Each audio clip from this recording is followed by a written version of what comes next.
প্রিয় দর্শক, ত্রয়োদশ জাতীয় নির্বাচন সামনে রেখে দেশ টেলিভিশনের বিশেষ আয়োজন আশিয়ান সিটি নিবেদিত আপনার ব্যালট নিয়ে আজ আমরা হাজির হয়েছি আমের রাজধানী খ্যাত চাঁপাইনবাবগঞ্জ জেলায়।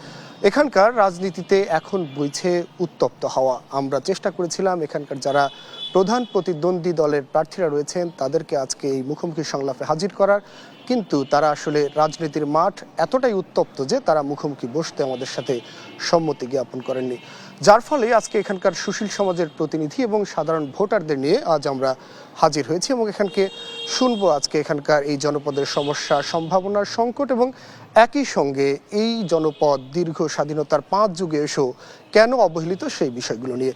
আর এই পুরো আয়োজন জুড়ে আপনাদের সাথে থাকবো আমি জুনায়েদ আল হাবিব। আমার সঙ্গে আজ অতিথি হয়ে যারা যুক্ত হয়েছেন, শুরুতে আমি তাদের পরিচয় করিয়ে দিচ্ছি। আমার ডান পাশে রয়েছেন জনাব গোলাম মুস্তফা মন্টু, সভাপতি চাঁপাইনবাবগঞ্জ জেলা প্রেস ক্লাব। জনাব মন্টু, আপনাকে স্বাগত আমাদের এই অনুষ্ঠানে। তার পাশে রয়েছেন অ্যাডভোকেট মোয়াজ্জেম হোসেন মেহেদি, সাধারণ সম্পাদক বাংলাদেশ মানবাধিকার বাস্তবায়ন সংস্থা চাঁপাইনবাবগঞ্জ শাখা। জনাব মেহেদি, আপনাকেও স্বাগত। ঠিক তার পাশে রয়েছেন শহীদুল হক হায়দারি, উদ্যোক্তা ও আম চাষি। এছাড়া আমার বাঁ পাশে রয়েছেন জনাব মোহাম্মদ খায়রুল ইসলাম, তিনি সহ সভাপতির দায়িত্ব পালন করছেন Chapainawabganj chamber of commerce and industry. জনাব খায়রুল ইসলাম, আপনাকে স্বাগত আমাদের অনুষ্ঠানে। একই সঙ্গে তার পাশে রয়েছেন মুঞ্জের আলম মানিক, তিনি সাধারণ সম্পাদকের দায়িত্ব পালন করছেন চাঁপাইনবাবগঞ্জ কৃষি অ্যাসোসিয়েশন। এছাড়া রয়েছেন এখানকার সম্মানিত ভোটাররা। তো আমরা আজকে এই জনপদের সমস্যা, সংকট, সম্ভাবনা এবং নির্বাচনী বাস্তবতা নিয়ে আলোচনা করব। তবে তার আগে দেখে নিতে চাই এখানকার মানুষের সমস্যা, প্রত্যাশা এবং প্রতিশ্রুতি নিয়ে আমরা একটি প্রতিবেদন তৈরি করেছি। সেই প্রতিবেদনটি কৃষি সমৃদ্ধ সীমান্তবর্তী জেলা চাঁপাইনবাবগঞ্জ। ত্রয়োদশ জাতীয় নির্বাচন সামনে রেখে এখানে জমে উঠেছে নির্বাচনী প্রচারণা। আমের রাজধানী খ্যাত এই অঞ্চলে প্রতি বছর প্রায় 3 লাখ মেট্রিক টন আম উৎপাদিত হয়, যার বাজার মূল্য 10,000 কোটি টাকারও বেশি। অথচ আম সংরক্ষণে এখানে নেই আধুনিক হিমাগার।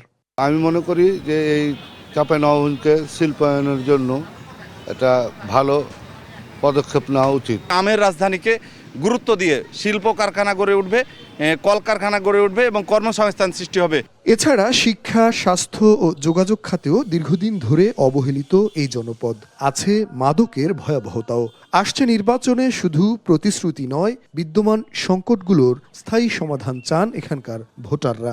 শিক্ষার ক্ষেত্রে, স্বাস্থ্যর ক্ষেত্রে, যোগাযোগের ক্ষেত্রে, কৃষির ক্ষেত্রে, কাজের ক্ষেত্রে, এই 5টি বিষয়ের ক্ষেত্রে সুনির্দিষ্ট পরিকল্পনা গ্রহণ করবে এবং সুনির্দিষ্ট বাস্তবায়ন করবে। আগামীতে যে সরকার আসবে তাদের কাছে আমাদের একটাই প্রত্যাশা থাকবে যে তারা যেন এই মাদক নিয়ন্ত্রণে সর্বোচ্চ প্রচেষ্টা করে। যেন চাঁপাইনবাবগঞ্জে একজন মন্ত্রী দেওয়া হয় এবং একজন মন্ত্রীর দেওয়া হলে চাঁপাইনবাবগঞ্জের উন্নয়ন এবং এমপিদের দেওয়া প্রতিশ্রুতি বাস্তবায়ন হবে বলে আমরা আশা করি। ভোটের মাঠে এগিয়ে থাকতে বরাবরের মতো প্রার্থীরাও দিচ্ছেন নানা প্রতিশ্রুতি। চাঁপাইনবাবগঞ্জ জেলাকে একটি আধুনিক, একটি উন্নত, একটি অগ্রসর জেলায় রূপান্তর করতে চাই। চাঁপাইনবাবগঞ্জকে কৃষিতে একটি উন্নত অগ্রসর জেলায় পরিণত করতে চাই। চাঁপাইনবাবগঞ্জের যে স্বাস্থ্যের বেহাল অবস্থা, আজকে মানুষ সরকারি হসপিটালে চিকিৎসা পায় না, তার পরিবর্তন করতে চাই। চাঁপাইনবাবগঞ্জ পৌরসভায় আর্সেনিক কবলিত পানির বদলে আমি নদী থেকে ওয়াটার ট্রিটমেন্ট প্ল্যান্টের মাধ্যমে গোটা পৌরসভায় সুপেয় পানি সরবরাহ করতে চাই। আমরা আগামী দিনে একটা মডেল উন্নত আধুনিক চাঁপাইনবাবগঞ্জ গড়ে তুলতে চাই। সেই লক্ষ্য অর্জনের জন্য আমরা কাজ করে যাচ্ছি। আমরা চাই যে সবাই মিলে আমরা একটা পরিচ্ছন্ন প্রতিযোগিতার মধ্য দিয়ে আমরা আমাদের নির্বাচনটিকে, চাঁপাইনবাবগঞ্জ সদর আসনের নির্বাচনটিকে আমরা প্রাণবন্ত এবং গ্রহণযোগ্য এবং স্বতঃস্ফূর্তভাবে একটা নিরপেক্ষ পরিবেশে, একটা নিরপেক্ষ ব্যবস্থাপনার মধ্য দিয়ে আমরা এটিকে এগিয়ে নেব। 5টি থানা, 4টি পৌরসভা নিয়ে গঠিত চাঁপাইনবাবগঞ্জের 3টি সংসদীয় আসনে এবার মোট ভোটার 14,10,997 জন। জুনায়েদ আল হাবিব, দেশ টিভি, চাঁপাইনবাবগঞ্জ। আমরা প্রতিবেদনটি দেখলাম, এখানকার মানুষের নানা সমস্যার কথা শুনলাম। একই সঙ্গে সবচেয়ে বড় যে সংকটটির কথা এখানকার মানুষ যেমনটা বলছিলেন যে আমের রাজধানী খ্যাত এই চাঁপাইনবাবগঞ্জে প্রতি বছর 1000 কোটি টাকার আমের বাণিজ্য হয়, কিন্তু কৃষক কিন্তু দিন শেষে তাদের ন্যায্য মূল্য পান না, এমন অভিযোগ দীর্ঘদিনের। একই সঙ্গে নেই আধুনিক সংরক্ষণাগার, সেই সঙ্গে নেই আম কেন্দ্রিক কোনো শিল্প কারখানা। এছাড়া এখানকার শিক্ষা, স্বাস্থ্য, চিকিৎসা নিয়েও মানুষের অভিযোগ রয়েছে। যোগাযোগ ব্যবস্থার সংকট নিয়েও মানুষের হাহাকারের কথা। তো আমরা এই বিষয়গুলো আলোচনা করব। তো তার আগে যেহেতু নির্বাচন কেন্দ্রিক আমাদের এই আয়োজন, এখানকার নির্বাচনী পরিবেশ কেমন সে বিষয় নিয়ে আমরা একটু অতিথিদের কাছে জানতে চাই। আমি শুরুতেই যেতে চাই, আমার বাঁ পাশে রয়েছেন মঞ্জুর আলম মানিক, সাধারণ সম্পাদক চাঁপাইনবাবগঞ্জ কৃষি অ্যাসোসিয়েশন। জনাব মঞ্জুর আলম মানিক, আপনার কাছে জানতে চাই চাঁপাইনবাবগঞ্জের এখন পর্যন্ত নির্বাচনী পরিবেশ কেমন। একই সঙ্গে একটু স্মরণ করিয়ে দিতে চাই, আমরা মুখোমুখি করতে চেয়েছিলাম আপনাদের দুই প্রতিদ্বন্দ্বী প্রার্থীদেরকে, কিন্তু তারা আসতে রাজি হননি, তারা নানা শঙ্কার কথা জানিয়েছেন। আপনাদের চোখে আসলে এই পরিবেশটি কেমন দেখছেন, যদি একটু সংক্ষেপে বলেন। জি ধন্যবাদ। আমরা আসলে অনেক দিন থেকে নির্বাচন বিমুখ ছিলাম, যেহেতু মানে ওইভাবে প্রথাগত যে নির্বাচন হয় আনন্দের যে ব্যাপারটা থাকে সেটা ছিল না। এই বছর আসলে অনেক বছর পরে যেহেতু নির্বাচন হচ্ছে, প্রার্থীদের মধ্যে যে রাজনৈতিক কথাবার্তা সেটা আসলে আমরা এটা অভ্যস্ত, আসলে যারা হয়তো অনেক দিন দেখেনি তাদের কাছে একটু অন্য মনে হতে পারে।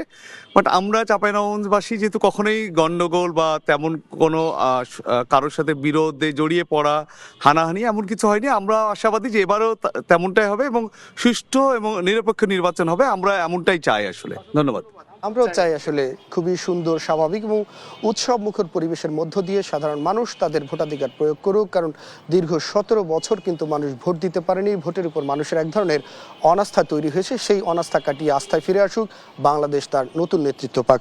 একটু যেতে চাই জনাব খায়রুল ইসলাম, সহসভাপতি Chapainawabganj chamber of commerce industry, আপনার কাছে জানতে চাই এখানে আসলে রাজনৈতিক অবস্থানটা আমরা এক ধরনের মুখোমুখি দেখতে পাচ্ছি, নির্বাচন নিয়ে কোনো শঙ্কা রয়েছে কিনা, যদি একটু সংক্ষেপে বলেন। ধন্যবাদ আপনাকে। নবাবগঞ্জ শান্তিপ্রিয় জায়গা, এখানে সব সময় যারা ভোটার তাদের পক্ষ থেকে ভোট দেওয়ার জন্য সবাই উন্মুক্ত। এখানে কিছু স্টেজে এক পক্ষে আর এক পক্ষকে দোষারোপ করে, আমরা এটা থেকে অন্তত তাদেরকে বিরত রাখতে চাই। আর মাঠ পর্যায়ে এখন পর্যন্ত যারা ভোটার তারা তাদের মতামত প্রকাশ করার জন্য তারা কিন্তু মুখিয়ে আছে। আমি চাই নবাবগঞ্জবাসী ভোটের রাজনীতিতে যাতে একে অন্যের সাথে বিরোধে না জড়ায়, সুষ্ঠুভাবে নির্বাচন হোক, এটাই আমাদের কাম্য। অসংখ্য ধন্যবাদ। আমরা আশা করছি এখানকার প্রার্থীরা আমাদের সাথে যুক্ত না হলেও তারা হয়তো সরাসরি টেলিভিশনের পর্দায় কিংবা সামাজিক যোগাযোগ মাধ্যমে তারা এই বিষয়গুলো দেখতে পাবেন। আমরাও চাই চাঁপাইনবাবগঞ্জ একটি শান্তিপ্রিয় জায়গা, এখানকার মানুষ শান্তিকামী। তো এখানে মুখোমুখি অবস্থানে না গিয়ে মূলত তারা আসলে সাধারণ মানুষের মধ্যে যে ভোটের উৎসব, যে ভোটের আমেজ, সেটি অব্যাহত থাকবে। কিন্তু যে একজন বলছেন ভূমিকম্প হবে, আরেকজন বলছেন চুরি পরে বসে থাকবেন না, এই যে কথার বাক্য বিনিময় উত্তপ্ত, সেগুলো থেকে তারা হয়তো বিরত থাকবেন, এমনটাই কিন্তু প্রত্যাশা করছেন এখানকার সুশীল সমাজের প্রতিনিধিরা। আমি একটু যেতে চাই আমার ডান পাশে যিনি রয়েছেন, গোলাম মোস্তফা মন্টু, সভাপতি চাঁপাইনবাবগঞ্জ প্রেস ক্লাব। আপনি তো দীর্ঘদিন আসলে এখানে কাজ করছেন, এখানকার সমস্যা সম্ভাবনা নিয়ে লিখছেন, তা আপনার চোখে এবারে নির্বাচনের পরিবেশটি কেমন দেখছেন? বিসমিল্লাহির রহমানির রহিম।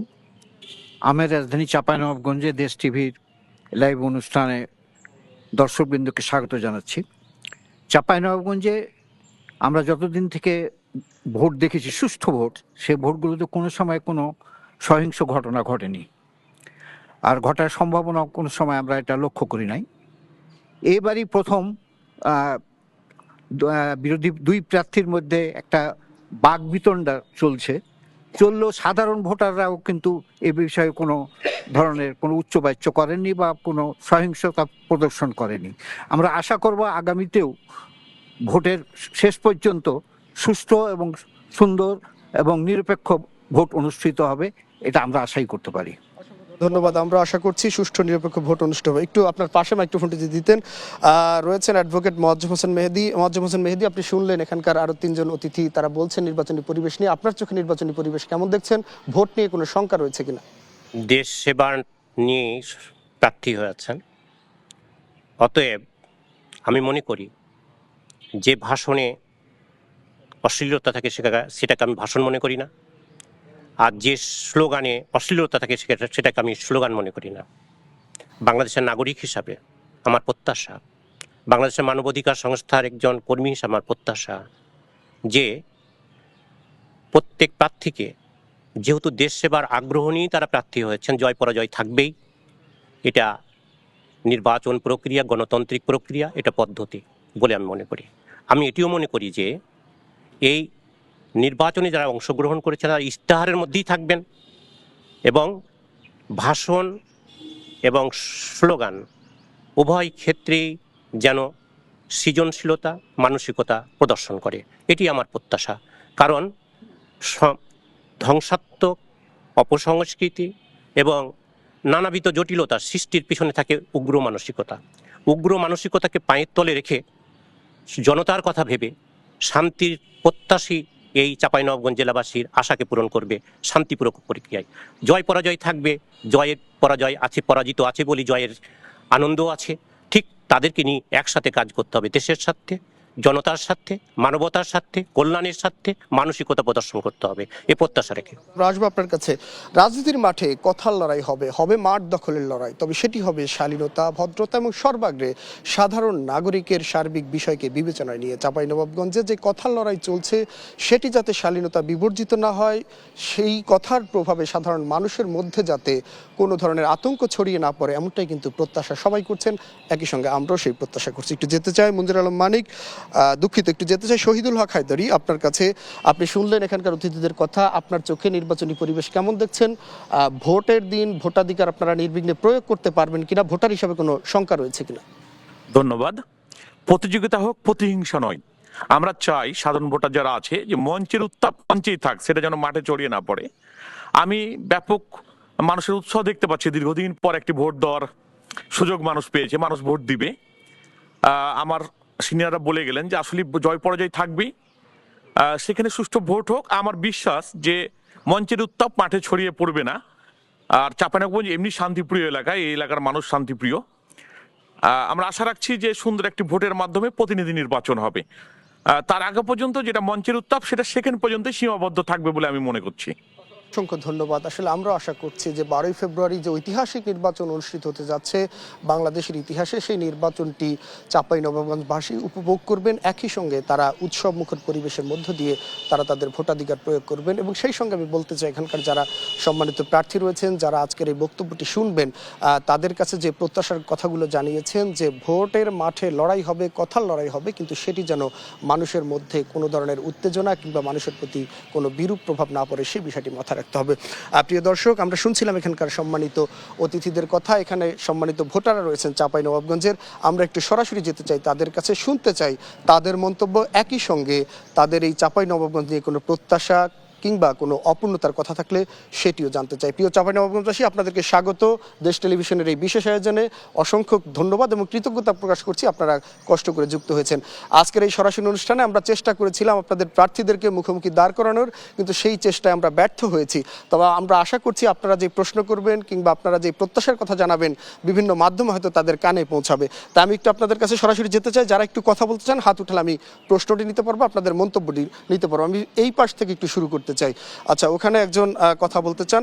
এই চাঁপাইনবাবগঞ্জ নিয়ে আপনার কোনো মন্তব্য থাকলে, নির্বাচনী পরিবেশ নিয়ে কোনো শঙ্কা থাকলে সরাসরি আপনি সেটি করতে পারবেন। আপনার মাইক্রোফোন এটা। চাঁপাইনবাবগঞ্জের মূল সমস্যা যেটা আমি মনে করি সেটা হচ্ছে পরিবারতন্ত্র। চাঁপাইনবাবগঞ্জবাসী পরিবারতন্ত্র মুক্ত একটা রাজনীতি চাই। কারণ বর্তমানে যারা চাঁপাইনবাবগঞ্জে রাজনীতি করছে তারা একটা ফ্যামিলির প্রতিনিধিত্ব করে, চাঁপাইনবাবগঞ্জের না। আমরা বিএনপির যে এমপি প্রার্থী আছে হারুনুর রশিদ হারুন সাহেব, আমরা দেখতে পাচ্ছি তার ফ্যামিলির লোকজনই প্রধান অতিথি, প্রধান বক্তা, বিশেষ অতিথি। তারা বিএনপির অন্য যে নেতাগুলো আছে তাদেরকে কোনোভাবেই সুযোগ দিচ্ছে না এবং তাদের জেলা কমিটির আহ্বায়ক কমিটি যেটা আছে তাদেরকে মূল্যায়ন করছে না। এটা ভোটের রাজনীতি। আমরা চাই যে সবাইকে যেন মূল্যায়ন করা হয়। আসলে ভোটার যেমনটা বলছিলেন, তারা চান যে শুধু পরিবার কেন্দ্রিক নয়, 24 পরবর্তী যে নতুন বাংলাদেশের স্বপ্ন আমরা দেখছি, সেই স্বপ্ন বাস্তবায়নে আসলে সকলের অংশগ্রহণ দরকার। এই তরুণরাই কিন্তু তাদের নেতৃত্বেই বাংলাদেশ 24 পরবর্তী নতুন বাংলাদেশের স্বপ্ন দেখছে। এই তরুণদের স্বপ্নকে আমাদের পূরণ করতেই হবে। একটু যেতে চাই আরেকজন ভোটার, আপনি একটু কিছু বলতে চাইছেন? জি, সংক্ষেপে যদি বলেন, সবাইকে সুযোগ দিতে চাই। জি, ধন্যবাদ। আমরা যেহেতু নতুন ভোটার, তরুণ ভোটার, আমাদের জীবনে এবার ভোট দেওয়ার নতুন একটা অভিজ্ঞতা আসবে। তো সেক্ষেত্রে থেকে আমরা অনেক কিছুই প্রত্যাশা করেছিলাম, জানে আমরা চাঁপাইনবাবগঞ্জে নতুন কিছুই দেখতে পাই।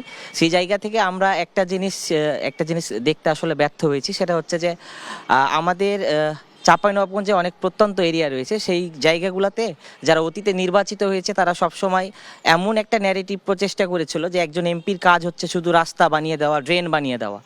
তো এই জিনিসগুলাই যে একজন এমপির কাজ না, এই ন্যারেটিভটা আমরা ভাঙতে চেয়েছিলাম। একজন এমপির কাজ হচ্ছে আমার অঞ্চলের মানুষের যে সমস্যাগুলো সেগুলো সংসদে তুলে ধরা, কিন্তু আসলে আমরা যেটা দেখলাম যে এইবারও যারা অতীতে নির্বাচিত হয়েছিল তারা ওই জিনিসটাই আসলে প্রতিষ্ঠিত করার চেষ্টা করছে প্রত্যন্ত এরিয়ায়, যে আমার কাজ আমি নির্বাচিত হলে রাস্তা বানিয়ে দিব, ড্রেন বানিয়ে দিব। তো আসলে এইটা হচ্ছে একজন এমপির কাজ না। সেই জায়গা থেকে আমরা চাইবো আমার অঞ্চলের মানুষরা যাতে সচেতন থাকে এবং আমাদের প্রত্যাশা পূরণ করে। ধন্যবাদ। আসলে তরুণদের প্রত্যাশার কিন্তু শেষ নেই, তারা নতুন বাংলাদেশের স্বপ্ন দেখছেন। আর সেক্ষেত্রেই তারা আসলে মনে করছেন অতীতের পুনরাবৃত্তি নয়, তারা চান যে যারা রাজনীতি করছেন, রাজনীতির নেতৃত্বে আসবেন, তাদের বোধোদয় হবে, তারা আসলে নতুন করে চিন্তা ভাবনা করতে শিখবেন। একটু আরেকজনের বক্তব্য একটু শেষ করতে চাই, আমরা একটু বিরতিতে যাবো, যদি যার আগে আপনার কোনো মন্তব্য থাকে একটু বলতে পারেন। ধন্যবাদ দেশ টেলিভিশনকে। আমি একজন সাধারণ ভোটার হিসাবে বলতে চাই, এখানে জাতীয় নির্বাচনের ভোটের যে লড়াইয়ে জয় পরাজয় থাকবে এবং ভোটের মাঠে উভয়ের প্রার্থীদের মানে কাজ হয় যে ভোটারদের আকর্ষণ করে সে ভোট বাড়ানো। আমি চাইবো যে চাঁপাইনবাবগঞ্জ শান্তি শৃঙ্খলায় রাখা যেন শান্তিভাবে থাকে এবং তারা যেন ওই শান্ত বক্তব্য দিয়ে এই ভোটারদের মন জয় করে ভোট আদায় করে এবং জনসাধারণ ভোটাররা যে রায় দিবে সেটা যেন শান্তিভাবে মেনে নেয়, এটা আমাদের চাওয়া। অসংখ্য ধন্যবাদ। আসলে ভোটাররা যে রায় দিবে সেই রায় আসলে মেনে নিতে হবে, এটি মূলত গণতন্ত্রের সৌন্দর্য। অনেকেই কথা বলতে চেয়েছেন, আমরা আসবো একটু, আমাদের সময় হলো বিজ্ঞাপন বিরতির। আমরা বিরতি থেকে ফিরে আপনাদের বক্তব্য আবার নিব। প্রিয় দর্শক, আপনারা দেখছেন আশিয়ান সিটি নিবেদিত আপনার ব্যালট অনুষ্ঠান। আজ আমরা রয়েছি চাঁপাইনবাবগঞ্জ। সময় হলো একটি বিজ্ঞাপন বিরতির, ফিরছি কিছুক্ষণ পর, সঙ্গেই থাকুন।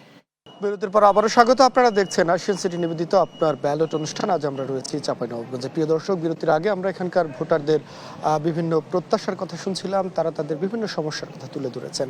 আশা করছি এখানকার যারা জনপ্রতিনিধি হয়ে নির্বাচিত হয়ে আসবেন তারা তাদের সেই প্রত্যাশা পূরণ করবেন। তো আমরা একটু যেতে চাই আমাদের অতিথিদের কাছে। আমি শুরুতেই যেতে চাই আমার ডান পাশে যিনি রয়েছেন, জনাব গোলাম মোস্তফা মন্টু, সভাপতি চাঁপাইনবাবগঞ্জ প্রেস ক্লাব। জনাব মন্টু, আসলে আপনার কাছে এই পর্বে জানতে চাই যে চাঁপাইনবাবগঞ্জ একটি সম্ভাবনাময় জেলা, আসলে এখানে দীর্ঘদিন ধরে পিছিয়ে রয়েছে। তা আপনার চোখে কোন কোন বিষয়গুলোতে চাঁপাইনবাবগঞ্জ পিছিয়ে রয়েছে? যারা নির্বাচিত হয়ে আসবেন আগামী দিনে তাদের প্রথম কোন দুটি বা তিনটি সুনির্দিষ্টভাবে যদি বলেন যে কাজ করা উচিত? আমার দৃষ্টিতে প্রথমেই মনে হয় যে আমাদের একটা হচ্ছে পানির সমস্যাটা সবচেয়ে বড়। আমাদের এখানে ভূগর্ভস্থ পানি নিচে নেমে যাচ্ছে, যার ফলে আমরা পানি সঠিকভাবে পাই না, পৌরসভাতেও না এবং বাইরেও নয়। এই পানির সমস্যাটা আমার কাছে মনে হয়েছে যে 1 নম্বর এটা। তাছাড়াও পানিতে আর্সেনিক, আয়রনের প্রাদুর্ভাব খুব বেশি, যার ফলে আমরা অনেকেই অসুস্থ হয়ে পড়ছি এই পানি খেয়ে। তো এই পানির সমস্যাটা আগে দূর করা উচিত। এরপরে যোগাযোগ ব্যবস্থার কিছুটা উন্নয়ন আগে হলেও সেই রাস্তাগুলো এখন অনেকেই মানে নষ্ট হয়ে গেছে, যার ফলে এখন চলাচলের পক্ষে মানুষের খুবই কষ্ট হয়। এই যোগাযোগ ব্যবস্থার আর উন্নয়ন হওয়া উচিত বলে আমি মনে করি। তৃতীয়ত আমাদের এখানে আমরা আমের রাজধানী, আমকে আমরা প্রাধান্য দিয়ে থাকি। এছাড়াও আমাদের কৃষি পণ্য, ধান বা এখানে সুগন্ধি চাউল উৎপন্ন হয়, যেটা সমস্ত দেশে সুনাম আছে। অনেক সময় এই বিশেষ করে চাল, ধান, আম সুষ্ঠু বিপণন ব্যবস্থার অভাব আছে বলে মনে করি। বিশেষ করে আমকে নিয়ে যে জটিলতাগুলো সৃষ্টি হয়, আম যখন নতুন উঠে তখন আমের একটা সময়সীমা বেঁধে দেওয়া হয় যে এতদিনের আগে এটা হারভেস্ট করা যাবে না, এটা করা যাবে না, বিভিন্ন রকমের একটা সমস্যার সৃষ্টি হয়। সেই সমস্যাগুলো থেকেও তারপরে যখন বেরিয়েও আমরা আমকে সুষ্ঠু সংরক্ষণ করার জন্য বা কোনো ভালোভাবে কোনো একটা আধুনিক সংরক্ষণাগার করার জন্য সেরকম কোনো সুব্যবস্থা এখনো গড়ে ওঠেনি। অনেক চেষ্টা করেছিলেন কিন্তু সেটা তারা কৃতকার্য হতে পারে নাই। যারা আগামী দিনে ক্ষমতা আসবেন অন্তত এই তিনটি বিষয় আপনার কাছে আসবো। ধন্যবাদ আপনাকে। একটু আমরা একটু মোয়াজ্জেম হোসেন মেহেদী অ্যাডভোকেট, আপনার কাছে জানতে চাই, আপনি যেহেতু মানবাধিকার নিয়ে কাজ করেন, তো এই চাঁপাইনবাবগঞ্জে মানুষের মানবাধিকার বাস্তব অবস্থাটা কি? মানুষ আসলে আইনের কাছে, বিশেষ করে বিচারালয়ে তারা ন্যায্য বিচার পান কিনা? সেক্ষেত্রে যদি কোনো ব্যত্যয় থেকে থাকে আগামী দিনে যারা ক্ষমতায় আসবেন তাদের কাছে আপনাদের প্রত্যাশাটা কি থাকবে? আসলে পরিবেশ সৃষ্টি করে পরিস্থিতি সৃষ্টি করে পরিবেশ। আমাদের এখানে নদী ঘেরা দেশ, আমের রাজধানী বললে ভুল হবে না। এখানে আমের যে হিমাগার এটি আজও পর্যন্ত করতে পারে নাই। আমরা মহান পার্লামেন্টের বক্তৃতা শুনছি দীর্ঘদিন ধরে, এখান থেকে জনপ্রতিনিধি গেছে বারবার, কিন্তু সমস্যার সমাধান হয়নি। এদেশ, এই অঞ্চল এখনও অবহেলিত, উপেক্ষিত এবং শোষিত বললে ভুল হবে না। কারণ এখানে করিডোর যেগুলো তৈরি করা হয়েছে, রাস্তা দিয়ে এখান থেকে আমাদের উৎপাদন সামগ্রী নিয়ে যায়, তারা ব্যবসা বাণিজ্য করে, কিন্তু এখানে কোনো ইন্ডাস্ট্রি গড়ে ওঠেনি। যদি গড়ে উঠতো তাহলে কাঁচামালগুলো ব্যবহার করতে পারতো, একদিকে যেমন কর্মসংস্থান হতো, অন্যদিকে তেমন আমাদের আম চাষিরা অত্যন্ত উৎসাহী হতো। এখানে আপনি একটা কথা আমি বলতে চাই, যেমন পাঁকা, এই পাঁকা যাওয়া যত কঠিন, ঢাকা যাওয়া তত কঠিন না। আপনি ঢাকা যেয়ে আজকে ফিরে আসতে পারেন, কিন্তু পাঁকা যেয়ে আপনি ফিরে আসতে পারবেন আমি বিশ্বাস করি না। অতএব এটি এই ভৌগোলিক এলাকায় যে সমস্যাগুলো আছে সেটা জনগণের কাছে জিজ্ঞাসা করে অতিথিদের কাছে শুনবো। আপনি যেহেতু মানবাধিকার নিয়ে কাজ করেন, সেই অবস্থাটা যদি একটু বলতেন। বিষয়টি হচ্ছে যে সুশাসনের জন্য আমাদের সকলের সমন্বয় প্রয়োজন। একা একা কখনো সুশাসন দিতে পারে না। একটা বিচার অঙ্গনে যখন বিচার হয় তখন সুশাসনের বড় অন্তরায় রাজনৈতিক সদিচ্ছা। এই যে আমি বিশ্বাস করি রাজনৈতিক সমন্বয়, অর্থাৎ জয় পরাজয় সকল মিলে সমন্বয় করে যদি এলাকার সমস্যাকে চিহ্নিত করে বাস্তবায়নের পথে এগিয়ে যায়, তাহলে অতি সহজেই এই সমস্যার সমাধান হতে পারে বলে বিশ্বাস করি। এবং এটি বললেই হবে না, মহান পার্লামেন্টে কথাটা উত্থাপন করতে হবে। উত্থাপন করলেই হবে না, সেটাকে প্রেসার গ্রুপ তৈরি করে সেটাকে বাস্তবায়ন পথে এগিয়ে যেতে হবে। আর যদি এগিয়ে না যায় তাহলে কথার কথাই থেকে যায়, বক্তব্যের মধ্যে সীমাবদ্ধ থেকে যায়, এবং মহান পার্লামেন্টে যারা তাই মাননীয় জাতীয় সংসদ ওই অবস্থায় তারা থেকে যায়, জনগণের দূরত্ব হয়ে যায়। এই জনগণের দূরত্ব যদি কমাতে হয় তাহলে এই এলাকার শোষিত, বঞ্চিত, নিপীড়িত, নির্যাতিত, অবহেলিত, উপেক্ষিত মানুষদেরকে একত্রিত করে সমস্যা চিহ্নিত করে সেটি সমাধানের জন্য মহান পার্লামেন্টে উঠাতে হবে। শাসনের জন্য, সুশাসনের জন্য যেমন বললাম সবারই সমন্বয় করে, একজন যদি আমি একটা সুষ্ঠু বিচার পেতে চাই তাহলে ডাক্তারকে সে অগ্রণী থাকতে হবে, পুলিশকে থাকতে হবে, আইনজীবীকেও থাকতে হবে, বিচারকেও থাকতে হবে। কারণ এককভাবে কেউ নাই বিচার দিতে পারে না। আমি মনে করি যে পুলিশ স্টেশনে অনেকে যেতে ভয় করে, ডিসির কাছে অনেকে যেতে ভয় করে। আমি একজন MA পাস লোককে আমি দেখেছি ডিসির কাছে যেতে ভয় করছিল। আর আমি বললাম কি ডিসি মহোদয় তো আপনার কথা শোনার জন্য প্রস্তুত আছে, আপনি যেতে পারেন না কেন? আসলে এই ভয়কে জয় করার জন্যই 24-এ আমাদের বীর যোদ্ধারা তাদের জীবন দিয়েছেন। আমরাও চাই না এই ভয়ের সংস্কৃতি বাংলাদেশে টিকে থাকুক। আমি একটু যেতে চাই শহীদুল্লাহ হায়দারি, উদ্যোক্তা আম চাষী, আপনার কাছে জানতে চাই, আসলে আমের রাজধানী বলা হয় এই জেলাকে, তো আম কেন্দ্রিক কোনো শিল্প কারখানা আমরা এখন পর্যন্ত দেখিনি। একই সঙ্গে এখানে কৃষকের ন্যায্য মূল্য পাওয়া নিয়েও বিভিন্ন প্রশ্ন রয়েছে। তো আগামী দিনে যারা নির্বাচিত হয়ে আসবেন তাদের কাছে আপনাদের প্রত্যাশাটা কি থাকবে উদ্যোক্তা হিসাবে? ধন্যবাদ। আসলে চাঁপাইনবাবগঞ্জ মূল চালিকা শক্তি, মানে আম হচ্ছে এই এলাকার সুখ দুঃখের সঙ্গী। এই মানুষের মেজরিটি পার্সেন্ট মানুষ আম ব্যবসার সাথে জড়িত। আমরাও যেরকম, আমি একজন উদ্যোক্তা, আমার প্রধান, আমি আমের আচার তৈরি করি, এবং প্রায় 2000 কোটি টাকার উপরে বাজার আমের এখানে আমাদের চাঁপাইনবাবগঞ্জ জেলার। আর বলা যায় যে আম কেন্দ্রিক যে আম প্রক্রিয়াজাত পণ্য, শুধু কাঁচা মাল, তা আমাদের খুব সহজলভ্য, খুব অল্প দামে আমরা আমটা পাই। কিন্তু আম কেন্দ্রিক শিল্প কারখানা কিন্তু নেই বললেই চলে স্থানীয় উদ্যোক্তাদের। তো এখানে একটা বড় সুযোগ রয়েছে, আমাদের চাওয়া রয়েছে যে আমাদের যে সব উদ্যোক্তা, অনেক ভালো ভালো উদ্যোক্তা রয়েছে কিন্তু আমাদের এখানে। এরকম আমি হিমসাগর এগুলো নামে আমার একটা প্রতিষ্ঠান রয়েছে। আমি সাধারণত আমের আচার তৈরি করি। আমটা যদি খোলা মার্কেটে বিক্রি হয় 1500 টাকা মন বা 50 টাকা কেজি বা 40 টাকা কেজি, এটাকে যদি আমি আচারে পরিণত করতে পারি তাহলে 400 টাকা কেজি, তাহলে 2000 টাকা মনের আমকে আমাকে 12,000 টাকা মনে প্রক্রিয়াজাত করে তৈরি করতে হবে। আর এই সুযোগগুলো করে দিতে হবে সরকারকে বা আমাদের যারা জনপ্রতিনিধি রয়েছে। আমের যে হিমাগার, এটা কিন্তু অনেকে আমরা বলি যে আম হিমাগার, এটা নিয়ে অনেকেই কাজ করেছে, কিন্তু এখন পর্যন্ত বিশ্বে আমের কিন্তু আমের হিমাগার তৈরি হয়নি ওভাবে। আর সম্ভাবনা, চেষ্টা করছে, সম্ভাবনা। তো আমার এবং আম সত্ত্বের যে একটা বাজার বলি, প্রতিদিন আমাদের মা বোনেরা প্রায় 30 টনের উপরে আম সত্ত্ব বানাই। আমার একটা জরিপে আমি পেয়েছি যে 30 টনের উপরে প্রায় 20 কোটি টাকার আম সত্ত্বই তৈরি হয় শুধু মা বোনদের বাসায়। এবং ড্রাই ম্যাঙ্গো, আমচুর যেটা, এটাও একটা বড় বাজার রয়েছে। হ্যাঁ, চাহিদাও রয়েছে বাজারে। কিন্তু এটা হাইজেনিক, মানে মানসম্মত যে একটা জন্য যে ট্রেনিং, অন্যান্য সহযোগিতা, এটা কিন্তু প্রপার নাই। অনেক উদ্যোক্তা রয়েছে আমাদের, মানিক ভাই হচ্ছে আরো বেশ ভালো ভালো উদ্যোক্তা রয়েছে। নির্বাচনের আগে তো সবাই বলে যে এখানে আম কেন্দ্রিক ইন্ডাস্ট্রি গড়ে তুলবে, তারা যা যা প্রয়োজন করবে, কিন্তু হচ্ছে না কেন? কোথায় বাধাটা?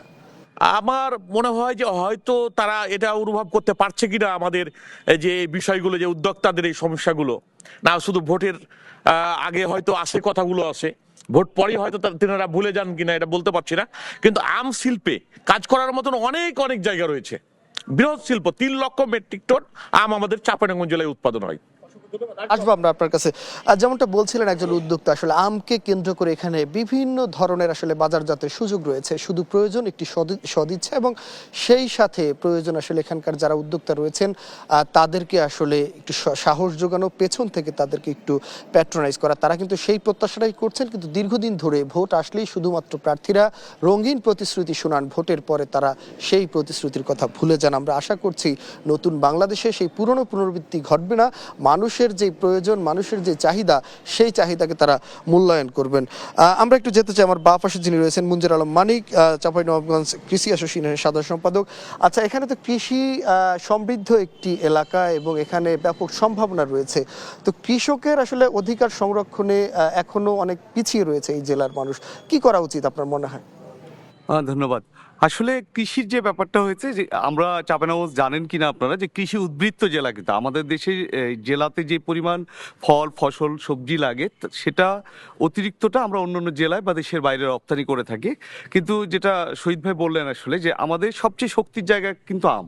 আমরা যিনারাই নির্বাচিত প্রতিনিধি আসেন না কেন, পার্লামেন্ট মেম্বার হবেন, আমরা বিগত কয়েক দশক ধরে দেখে আসছি আমের রাজধানী কিন্তু আমাদের, মানে আমরা সম্ভবত এমন কোনো কথা নাই, বাংলাদেশে যে পরিমাণ আম উৎপাদন হয় তার 1/3 আম এই চাঁপাইনবাবগঞ্জে উৎপাদন হয়। এবং আপনারা জানেন কিনা, পুরো বিশ্বে কিন্তু প্রক্রিয়াকরণের বাজার হচ্ছে প্রায় $27 বিলিয়ন, বাট আমরা $1 শেয়ার পাই না আসলে। এবং প্রক্রিয়াকরণ নিয়ে আমরা আমি নিজেও চাকরি ছেড়ে এসেছি আর কি, প্রায় 12-13 বছর ধরে কাজ করছি কৃষি নিয়ে, কৃষকদের অধিকার নিয়েও কাজ করছে। আমাদের চাঁপাইনবাবগঞ্জে কৃষি অ্যাসোসিয়েশন আছে, আমরা বিভিন্ন আমের জিআই স্বীকৃতির আন্দোলন করছি, জিআই স্বীকৃতিও পেয়েছি।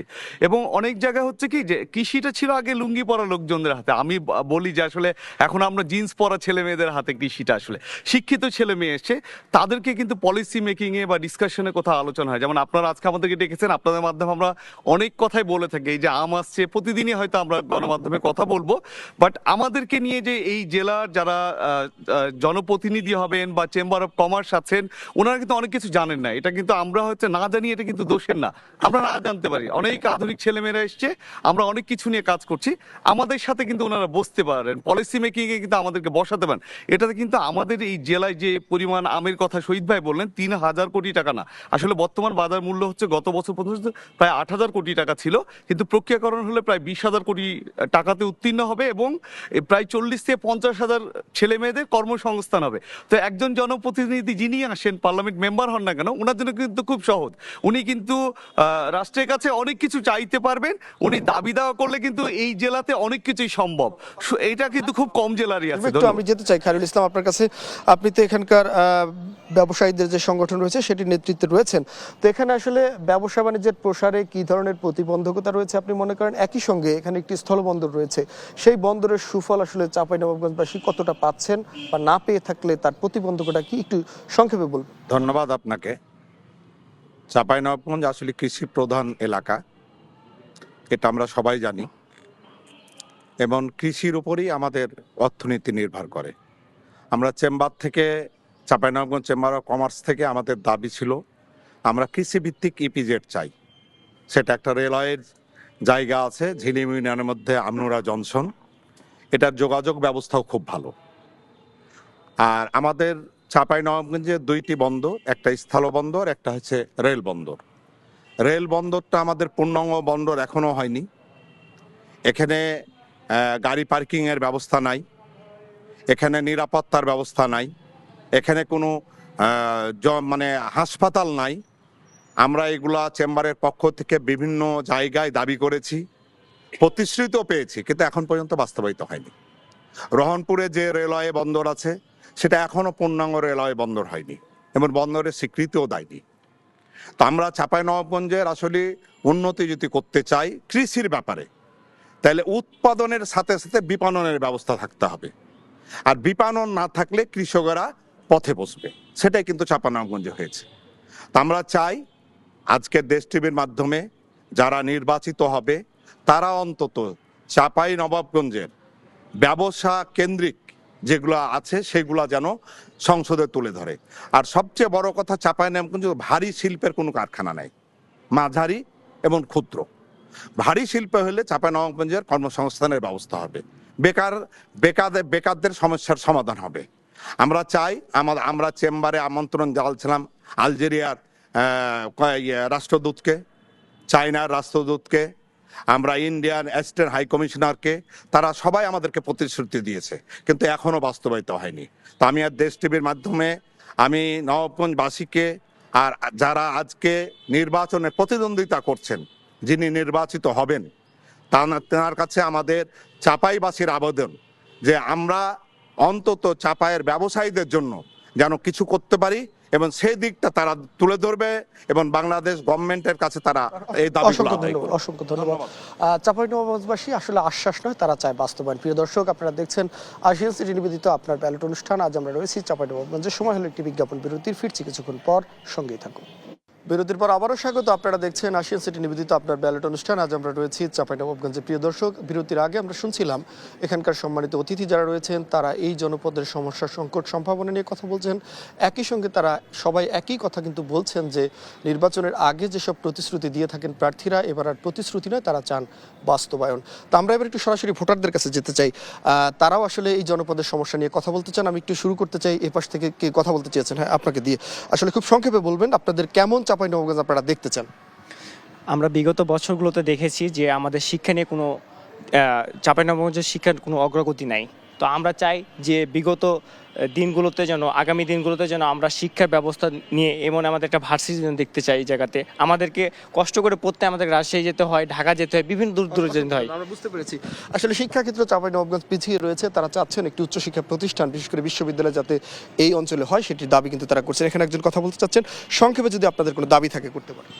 আমরা চাঁপাইনবাবগঞ্জে এমন এক প্রার্থীকে আমরা দেখতে চাই যিনি হচ্ছে সন্ত্রাস মুক্ত চাঁপাইনবাবগঞ্জ উপহার দেবে, চাঁদাবাজ মুক্ত, দুর্নীতিবাজ মুক্ত। আমরা এমন একটি দলকে ক্ষমতায় দেখতে চাই যিনারা হচ্ছে চাঁদাবাজির জন্য পাথর দিয়ে জীবন্ত মানুষকে খুন করবে না। আমরা হাদি হত্যার বিচার চাই, আমরা জুলাই আন্দোলনের বিচার চাই। অসংখ্য ধন্যবাদ। যেমনটা বলছিলেন যে আসলে নতুন যে ন্যায় এবং ইনসাফের বাংলাদেশ আমরা প্রত্যাশা করছি, সেই ন্যায় এবং ইনসাফের বাংলাদেশে সন্ত্রাস এবং চাঁদাবাজ মুক্ত চাঁপাইনবাবগঞ্জ তারা দাবি করছেন। আশা করছি যারাই ক্ষমতায় আগামীতে নির্বাচিত হয়ে আসবেন তারা তাদের এই দাবিগুলো পূরণ করবেন। এখানে কেউ কথা বলতে চাইছেন, একটু সংক্ষেপে বলবেন।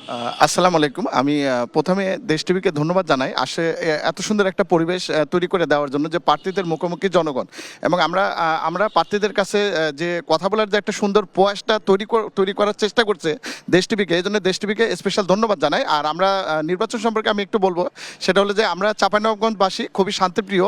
এখন পর্যন্ত নির্বাচনের মাঠ আমাদের সুষ্ঠু আছে আমরা দেখছি, এবং আমরা আশা করব যারা প্রার্থী আছেন এবং নির্বাচন কমিশন 12 তারিখের জন্য সুন্দর একটা ভোটের পরিবেশ করে দেয়। আমরা সুন্দর ভোটের পরিবেশের মাধ্যমে আমরা আমাদের পছন্দের প্রার্থীকে জয়যুক্ত করবো, এবং প্রার্থীর কাছে আমরা যেটা আশা করব তার নির্বাচনী ইস্তেহার এবং আমাদের চাঁপাইনবাবগঞ্জবাসীর জনগণের আমাদের যে মনের যে চাহিদা সেটার জন্য তারা পুরোপুরি পূর্ণ করবে। এবং আমরা একটু বলি, আমরা যেহেতু এটা চাঁপাইনবাবগঞ্জ আম কেন্দ্রিক এলাকা, আমাদের এখানে আসলে কোনো এখন পর্যন্ত হিমাগার হয়ে ওঠেনি। এই হিমাগার করার যে প্রার্থী ধন্যবাদ আপনাকে। আমরা আসলে চাই একটি সুষ্ঠু সুন্দর নির্বাচন। এখানে কেউ কথা বলতে চাইছেন, একটু দ্রুত যদি বলেন প্লিজ। ধন্যবাদ আপনাকে। আমরা চাই যে জুলাই গণ অভ্যুত্থানের পরে আমরা প্রথম এটা একটা নির্বাচন দেখতে পাচ্ছি, প্রায় 17 বছর পরে একটা সুষ্ঠু নির্বাচন। আমি আমাদের যে এমপি পদপ্রার্থী যারা আছে তাদেরকে একটা কথা স্মরণ করে যাই, তারা বিভিন্ন জনগণকে ওয়াদা রাখছে বা তারা বলছে যে আমরা এটা করতে চাই। তবে আমি মনে করি যে বর্তমানে বাংলাদেশে আমাদের দরকার একটা নিরাপত্তা, এবং সবচেয়ে বেশি নিরাপত্তা প্রয়োজন হচ্ছে জুলাই যোদ্ধা যারা আছে তাদের। তো সেই ক্ষেত্রে আমার পরিকল্পনা, আমার প্রত্যাশা এটাই থাকবে যে যিনি সামনে এমপি হন তিনি অবশ্যই জুলাই যোদ্ধা যারা ছিল চাঁপাইনবাবগঞ্জে তাদেরকে ওয়াদাটা করবে তাদের জীবনের নিরাপত্তা নিশ্চিত করার জন্য। অসংখ্য ধন্যবাদ। আসলে যেমনটা বলছিলেন যে 24-এর যে গণ অভ্যুত্থানের মধ্য দিয়ে বাংলাদেশ স্বৈরাচার মুক্ত হয়েছে, সেই জুলাই যোদ্ধা যারা রয়েছেন, বিশেষ করে যারা শহীদ হয়েছেন, শহীদ পরিবারদের যথাযথ ক্ষতিপূরণ দেওয়ার পাশাপাশি যারা আসলে জুলাই যোদ্ধা রয়েছেন, আহত হয়ে আসলে পঙ্গুত্ব বরণ করে জীবনের সাথে যুদ্ধ করছেন, তাদের জীবনের নিরাপত্তা কিন্তু তারা চেয়েছেন, এবং এটা শুধু তাদের দাবি না, এটা পুরো বাংলাদেশের মানুষের দাবি। একজন কথা বলতে চাইছেন, একটু সংক্ষেপে যদি বলেন। ধন্যবাদ। আমার আগের বক্তা যা বলে গেল সেটাই আমার কথা। আমাদের ছাত্র সমাজের হচ্ছে যে ম্যান্ডেট হচ্ছে যে জুলাই আন্দোলনে যারা আমরা অংশগ্রহণ করেছি তাদের নিরাপত্তা, যারা হচ্ছে যে আপনার পঙ্গুত্ব বরণ করেছে তাদের চিকিৎসার ব্যবস্থা করা, এবং হাদি হত্যার কেমন চাঁপাইনবাবগঞ্জ দেখতে চান যদি একটু বলেন। আমি যে চাঁপাইনবাবগঞ্জ প্রত্যাশা প্রতিনিধির কাছ থেকে যে চাঁপাইনবাবগঞ্জ প্রত্যাশা করেছিলাম, তারা হচ্ছে যে আওয়ামী লীগের ভোটারদের ভোট চাচ্ছে, বাট আমাদের জুলাই আন্দোলনকে তারা এড়িয়ে যাচ্ছে। আওয়ামী লীগের ভোটারদের কথা তারা বারবার বলছে, আপনারা আমাদেরকে ভোট দেন, আপনাদের আমরা বিভিন্ন রকম সাহায্য সহযোগিতা করব, মিথ্যা মামলা থেকে, হয়রানিমূলক মামলা থেকে আপনাদেরকে আমরা মুক্ত করব, বাট জুলাই আন্দোলনে আমাদের ভূমিকা নিয়ে কোনো কিছু বলছে না। এই কারণে আমরা হচ্ছে যে আশাহত। বুঝতে পেরেছি, আসলে তার তরুণরা বলছেন যে তারা আশাহত যে আওয়ামী লীগের বিরুদ্ধে তারা আসলে রক্ত দিয়েছেন, জীবন দিয়েছেন, তাদেরকেই আবার রাজনৈতিক ছত্রছায়া আসলে তাদের ভোট পাওয়ার জন্য বিভিন্ন দল বিভিন্নভাবে কৌশলে যাচ্ছেন। তারা কিন্তু বিষয়টি ভালোভাবে দেখছেন না। আশা করছি যারা এখানকার প্রার্থী রয়েছেন বিষয়টি তারা নজরে নেবেন এবং সেই অনুযায়ী তারা কাজ করবেন। আমরা একেবারেই শেষ পর্যায়ে এসে পৌঁছেছি। আমি একটু যেতে চাই, আমার সহকর্মী এখানে দীর্ঘদিন ধরেই চাঁপাইনবাবগঞ্জে কাজ করছেন, চাঁপাইনবাবগঞ্জের সমস্যা, সংকট, সম্ভাবনা নিয়ে লিখছেন। তো ফারুক, আপনার কাছে জানতে চাই, আপনি শুনলেন এখানকার ভোটারদের কথা, একই সঙ্গে সম্মানিত অতিথি যারা আছে তাদের কথাও শুনলেন। তো একজন সাংবাদিক হিসাবে আপনি এই এলাকার ভোটারও একই সঙ্গে কি প্রত্যাশা থাকবে যারা আগামী দিনে নির্বাচিত হয়ে আসবে? আমি দীর্ঘ সময় সাংবাদিকতায় কাজ করার জন্য চাঁপাইনবাবগঞ্জে যে সংকট এবং সম্ভাবনার কথাগুলো কিন্তু আমাদের অতিথি এবং ভোটারদের কাছ থেকে উঠে আসছে। তবে আমি যেহেতু একজন সাংবাদিক, আমার প্রত্যাশা থাকবে চাঁপাইনবাবগঞ্জে যেন সুশাসন এবং গণতন্ত্র নিশ্চিত করা হয়। এই সুশাসন নিশ্চিত হলেই আমি আমার প্রাণ খুলে আমি আমার সমালোচনা করতে পারবো যে কোনো রাজনৈতিক দল বা সরকারের, একই সঙ্গে তাদের উন্নয়নের গল্পটা আমরা লিখতে পারবো। আমার সাংবাদিক হিসেবে এই প্রত্যাশাটা থাকবে চাঁপাইনবাবগঞ্জে শান্তিপ্রিয় এই সীমান্তবর্তী জেলাটাই যেন মানুষ শান্তিতে বসবাস করতে পারে। একই সঙ্গে আমরা যারা অপরাধী তাদেরকে যেন অপরাধী বলতে পারি এবং যারা ভালো করছে তাদেরকে যেন আমরা প্রশংসা করতে পারি। এই সাদাকে সাদা এবং কালোকে কালো বলার যে আগ্রহ আমাদের, এইটা যেন আগামীর সরকার যেন এটা নিশ্চিত করে, জনপ্রতিনিধিরা যেন সেটা নিশ্চিত করে। অসংখ্য ধন্যবাদ। যেমনটা বলছিলেন আমার সহকর্মী ফারুক, তিনি বলছেন তারা কলমের স্বাধীনতা চান, তারা আলোচনা যেমন করতে চান, তারা সমালোচনাটি করতে চান। অতীতের মতো কারো বিরুদ্ধে কলম ধরতে গিয়ে তাদের যেন কোনো ধরনের অত্যাচার, নির্যাতন কিংবা হুমকির মুখে পড়তে না হয়, এমনটাই কিন্তু দাবি করছেন এখানকার সাংবাদিক হিসেবে। একই সঙ্গে প্রিয় দর্শক, আপনারা শুনছিলেন এই জনপদের সাধারণ ভোটার রয়েছেন, যারা বিশিষ্ট ব্যক্তিরা রয়েছেন, তাদের প্রত্যাশার কথা। আমরা আশা করছি আগামী নির্বাচনের মধ্য দিয়ে যারা ক্ষমতায় আসবেন তারা এই মানুষের কথাকে গুরুত্ব দিয়েই আসলে আগামী চাঁপাইনবাবগঞ্জ গঠনে কাজ করবেন। আজ এ পর্যন্তই, সবাই ভালো থাকবেন। আগামী দিন দেখা হবে অন্য কোনো জনপদ থেকে। আল্লাহ হাফেজ।